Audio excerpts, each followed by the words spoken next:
Und wie heißt das Wort? Dila Schwidobisa. Aber Sie können ruhig Kamajoba sagen, das ist einfacher, das heißt guten Tag.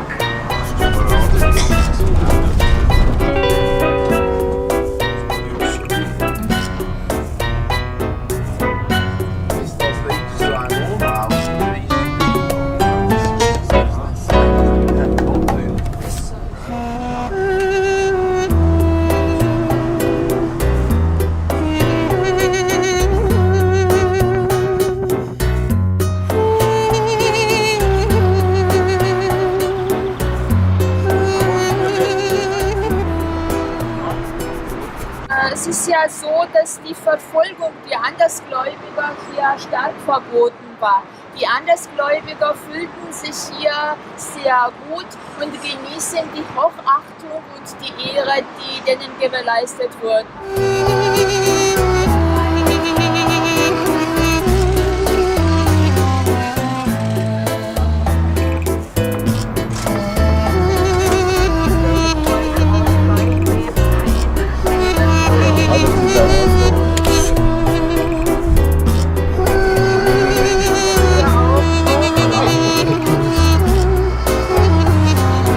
Darum nicht auf die Zeit nehmen.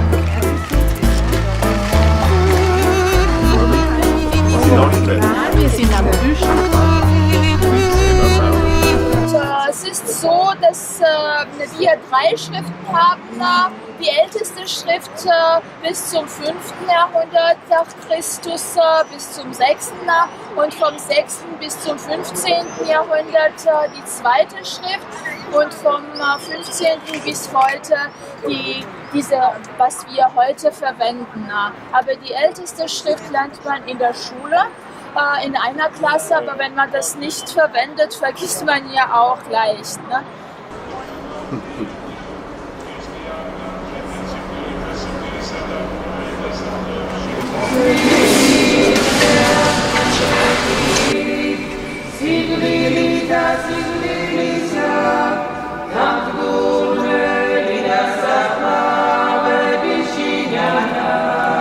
Wie war denn das zur Zeit der Sowjetunion? Was meinen Sie jetzt? Die Kirche? Die Kirche Nein, war die Religiosität. nicht so aktiv wie jetzt, aber die großen Kirchen wie das hier oder ja auch mal so die großen Kathedralen, die waren immer offener, aber als Kunstdenkmäler vorgesehen.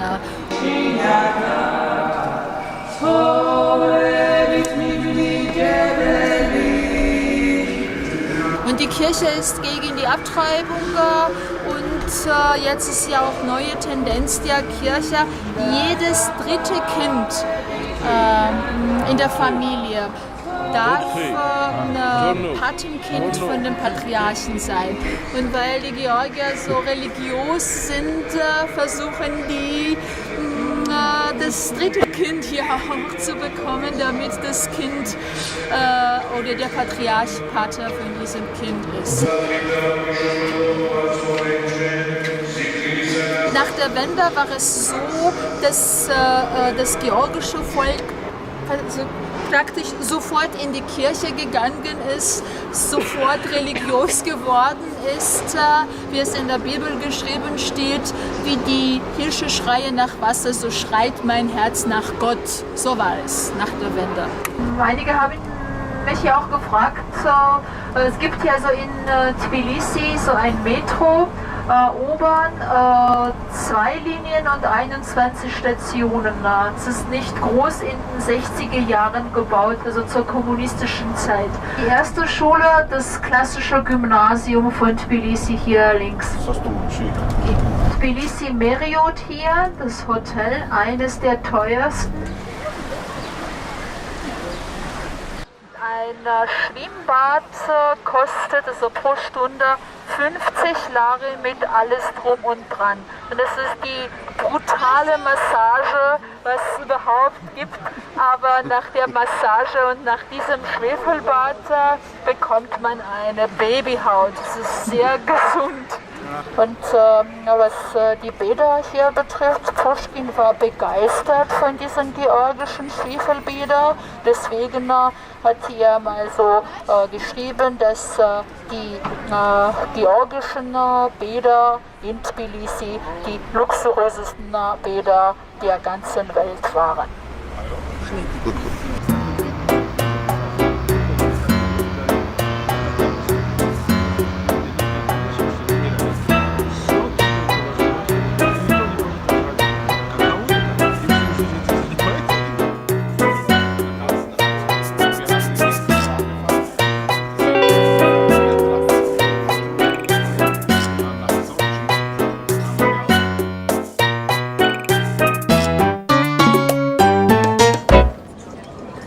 So, das ist ja auch jetzt typisch georgisch. Also die Kühe auf der Fahrstraße und sie sind so dran gewöhnt, dass die überhaupt nicht drauf achten, dass das Auto kommt.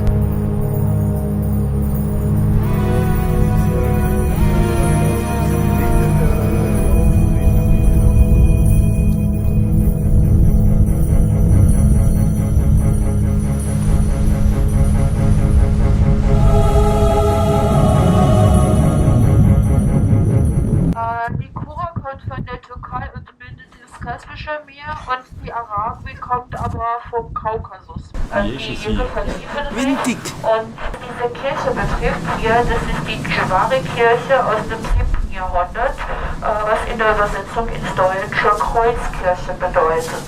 Und das ist die erste Kreuzkirche überhaupt in Georgien, mit dem Kreuz im Grundriss und mit der Kuppel in der Mitte.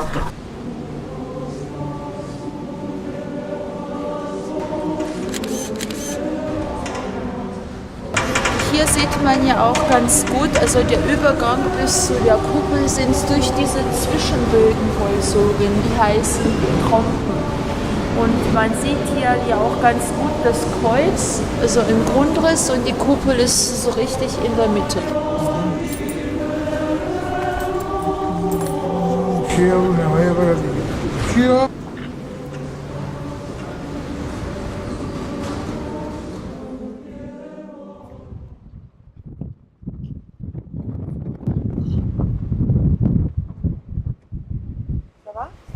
Yes.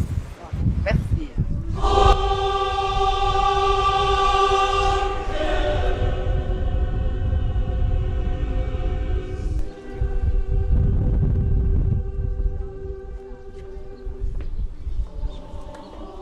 Man sieht hier auch so die Reste von dem alten Fundament, also von dem Fundament der alten Basilika, die zerstört wurde durch das Erdbeben. Das ist die Hand des Sklaven Axtokisa.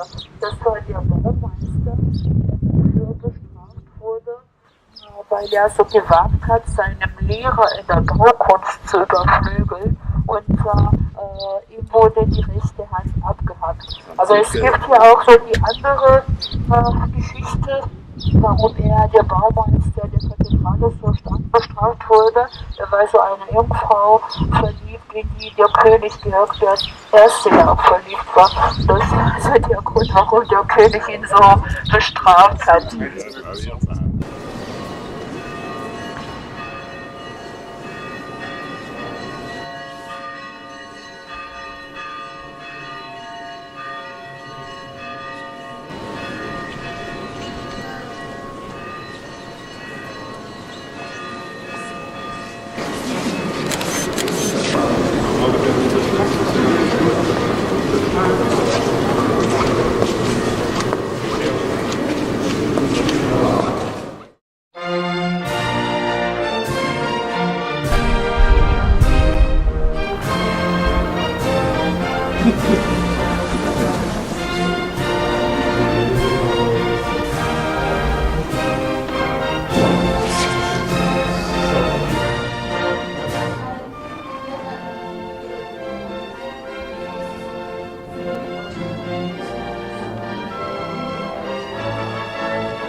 Georgien is a company which is continuing the traditions of winemaking, of a winery from the 19th century, which was founded by one man only, Ivane Bagrationi.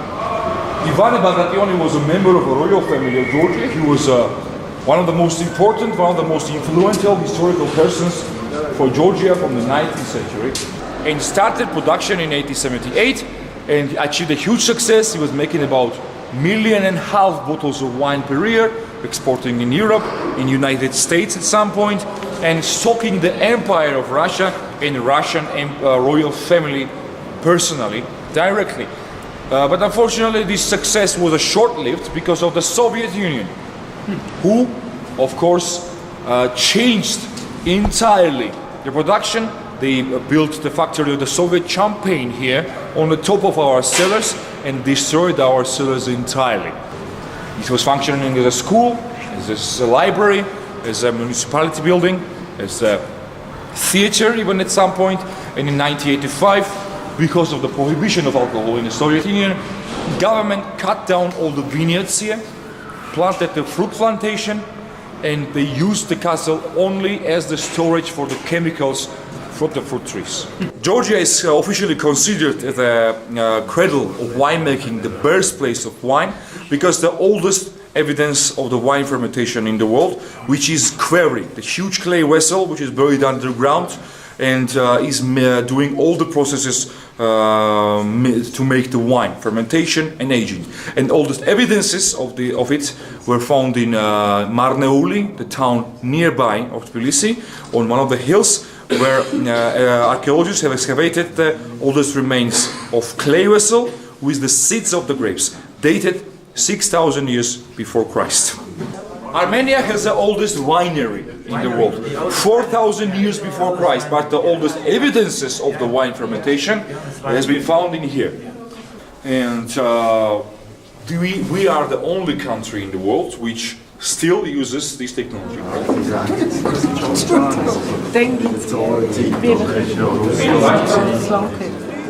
Chateau is a company which has a very rich and unique history about making classic wines in Georgia, in a place which has a unique, its own technology in the world. But unfortunately, because of the unfortunate turns from the history, we had some devastating period in the Soviet era, but now, in the modern times, we managed to restore forgotten traditions of a classic wine in Georgia and are providing the best quality wines from our country with the classic traditions. Ist einfach perfekt gemacht und das haben die Leute gern, weil nämlich wie es keine Täuschung haben. Wenn ich für 100 Franken einen Dürer oder 200 Franken einen Mouton Rothschild kaufe und der ist dann nicht so, wie ich denke. Aus einer armen Familie hat dann begonnen mit Computerersatzteilen, alten aus dem Westen zu handeln, die neu zusammengesetzt wurden hier, hat damit relativ viel Geld verdient, anfangs 90er Jahre. Mit diesem Geld hat er mehrere Banken gegründet und damit weiter Geld verdient, und diese Banken hatten sich mit der Zeit spezialisiert auf Metallgeschäfte, weil der junge Ivanischwili hatte schon mit 16 Jahren in einer Metallfabrik in Rustavi, glaube ich, gearbeitet und hatte so einen Bezug zum Metallhandel. Der Trick war relativ einfach damals, man kaufte Metall zu Inlandpreisen der Ostländer und verkaufte sie zum internationalen Marktpreis weiter. Das gab Gewinne von mehreren 100%. Und so ist der Mann mehrfach Milliardär geworden, bis er beschlossen hat, zurückzugehen in sein Heimatland nach Georgien und hier in der Politik mitzumischen. Zuerst hat er den Saakaschwili unterstützt, bis dieser eben diese missglückte Ossetien-Operation verantwortete, und da hat er beschlossen, selber einzugreifen und hat diese Partei Georgischer Traum gegründet, die heute noch regiert. Er selber war nur 1,5 Jahre Präsident, dann hat er offenbar genug von diesem Exekutivamt und ist jetzt wieder weiterhin der Mann, der das Geld gibt und der die Fäden im Hintergrund sieht.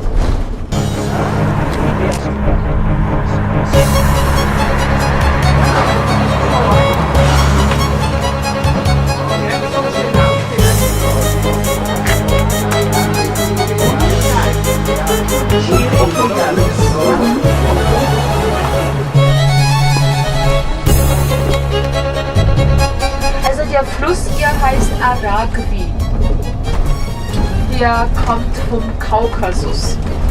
Es gibt dann auch noch ein bisschen stolz zu sein als Schweizer, weil in den 90er Jahren kam ein gewisser Herr Behler aus Wallenstadt hierher und hat ein ziemlich berühmtes Geschäft mit Heli-Skiing aufgebaut, weil hier konnte man ohne jede Vorschrift noch in den Bergen rumfliegen mit dem Helikopter.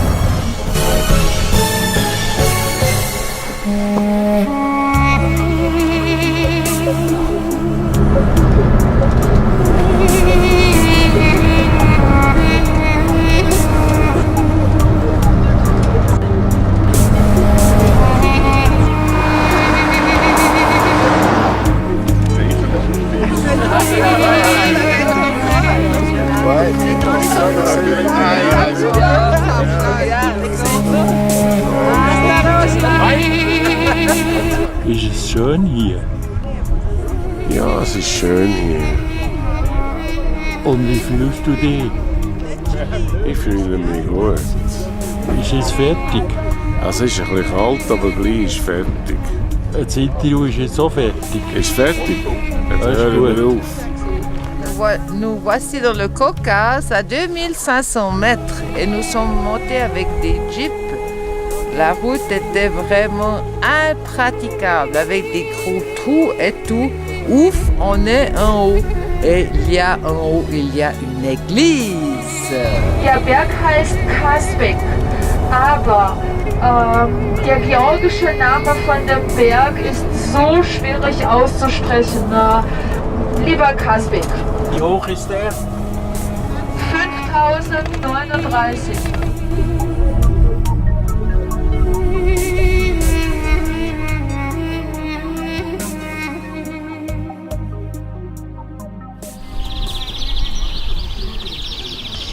Also die georgische Kirche hat Nachwuchs, was teilweise gut ist, teilweise aber nicht, meiner Meinung nach. Warum gut? Weil das Volk so gläubig ist. Aber nicht gut, dass viele junge Leute in die Kirche gehen, viele junge Frauen, viele junge Männer. Und wenn die einmal so in die Kirche gehen, Mönch oder Nonne werden, dann dürfen sie ja auch nicht heiraten. Und das georgische Volk ist so klein. Aber viele Männer, die ins Kloster gegangen sind und Mönche geworden sind, die haben ja mal so die Rettung so gefunden. Die waren ja drogenabhängig, alkoholabhängig und in der Kirche haben sie diese seelische Hilfe ja auch bekommen und aufgehört und das ist gut.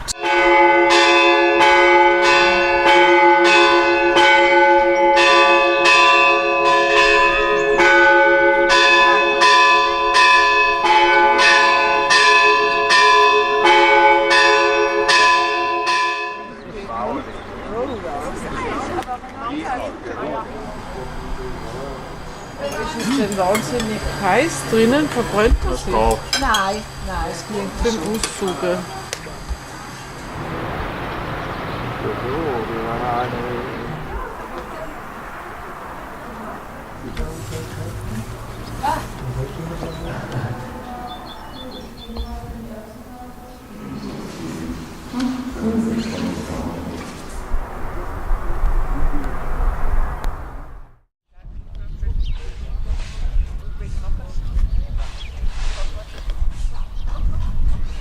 In Schuchman Winery, they mixing nothing because they have 3 different appellations.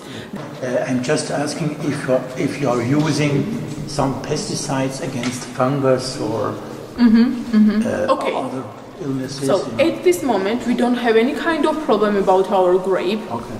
And we have great sunshining days.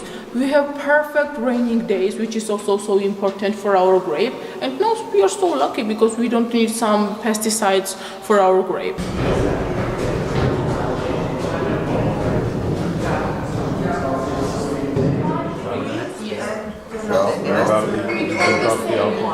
Because it's from 2009.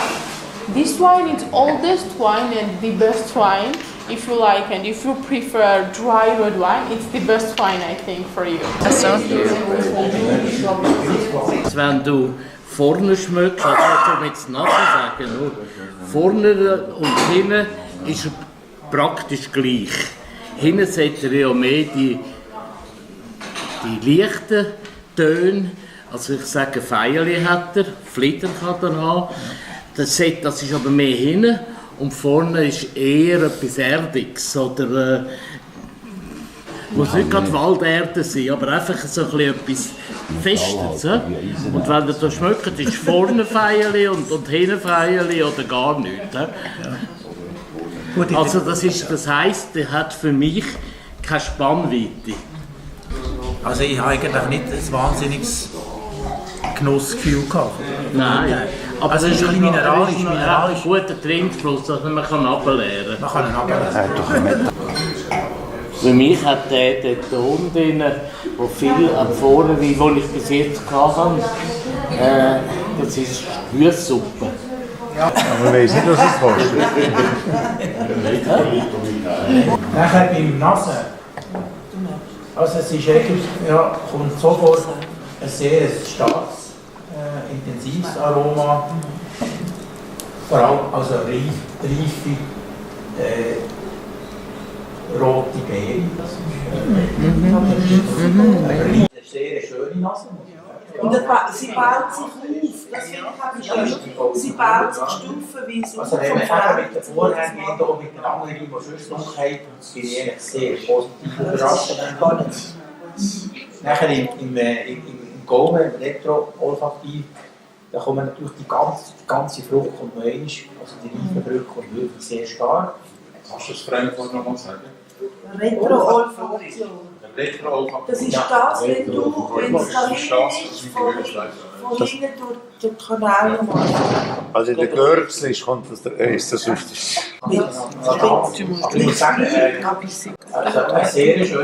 How much do you export? From the 100%, we have 80% from export and just 20% staying in my country. I know from the 100% we have 80% export in Germany, so also 20% goes in USA, maybe 35% goes in Russian as well, and yeah, also in China we have a really big part in China as well. And how do you see the future of your company here and the wine, Georgian wine? Okay, I think it will be the best wine company in Kakheti in the future.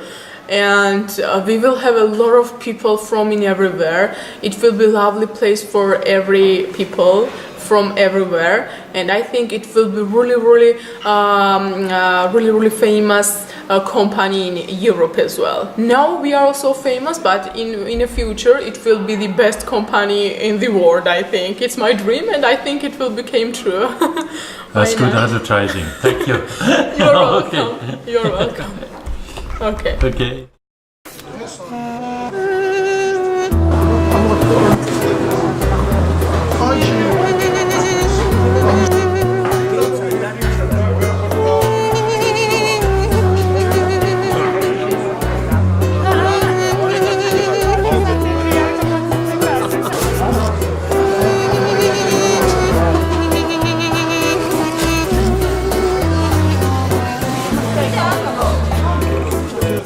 Alors voilà les asperges vertes, les véritables asperges sauvages.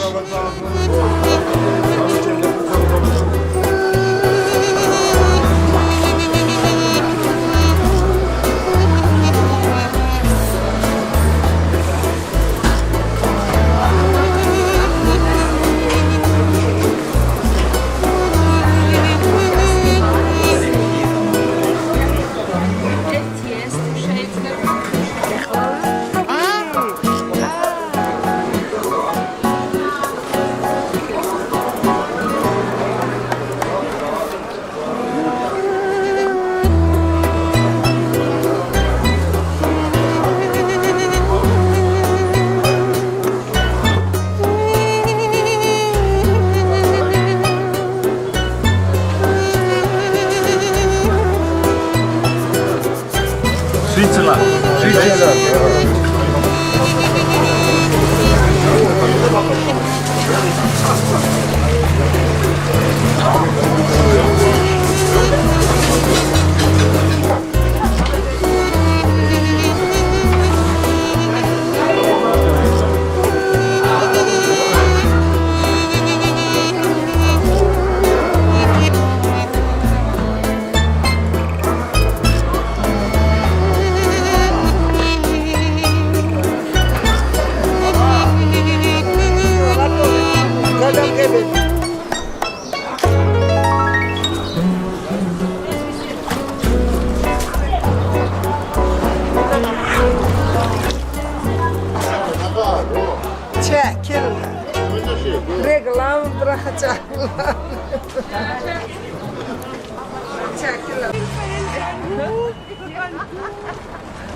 Maybe Maya, I told you these are most of us are former journalists and are very interested in what you are doing.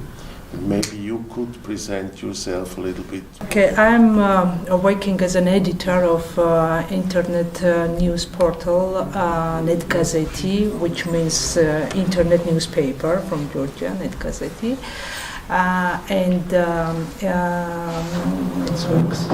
Okay. The main problem for Georgians are economical situation, of course, and we cannot improve our economical system. Because of it, we have problems with medical assistance, with salaries, with poverty in the country, and it's the main problems in Georgia. We have a big dilemma here about Russian propaganda, which is revealing here in Georgia in anti-Western propaganda. Because after 2008 war,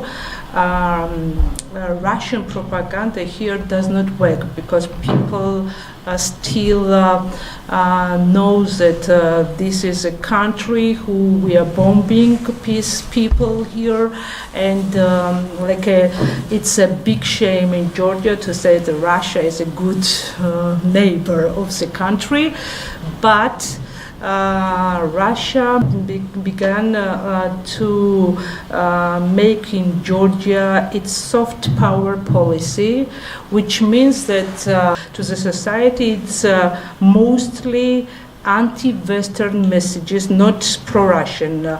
For example, they did not say that Russia is the best country in the world, but they will say that Europe and the United States, Western, will take away from us our Georgian identity. Unfortunately, the support from Europe and the Western countries for Georgia was less than for Ukraine, and reveals some kind of frustration among Georgian society to Western policy.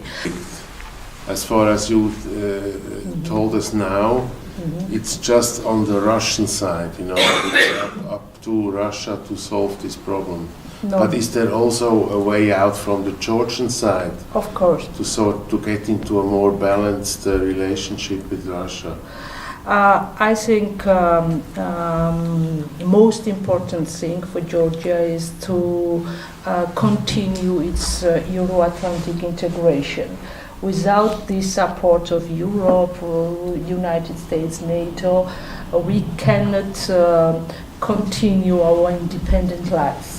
We were talking about the Russian propaganda, but within Georgia, is there a relevant pro-Russian tendency that you feel here? Or? Our previous government, Mikhail Saakashvili, was openly anti-Russian politician, but right now we have a government, and behind this government is standing the richest Georgian man, Bidzina Ivanishvili, who gained his capital in Russia, and he has a very good relations with Putin. You know, you have another big neighbor, Turkey. Yes. Sometimes we are joking that we are not lucky with neighbors in Georgia, because on the other hand we have Putin and Russia with its aggression, and on the other hand we have political leaders from Azerbaijan and Turkey, and they are not the best example of democracy. We know this. Our government forced it to cooperate with these regimes because of economical interests, of course. For example, when Erdogan began these arrests in Turkey, in Georgia, our government was forced to close some schools, Turkish schools in Georgia, because they were connected to opposition, part of Erdogan's regime.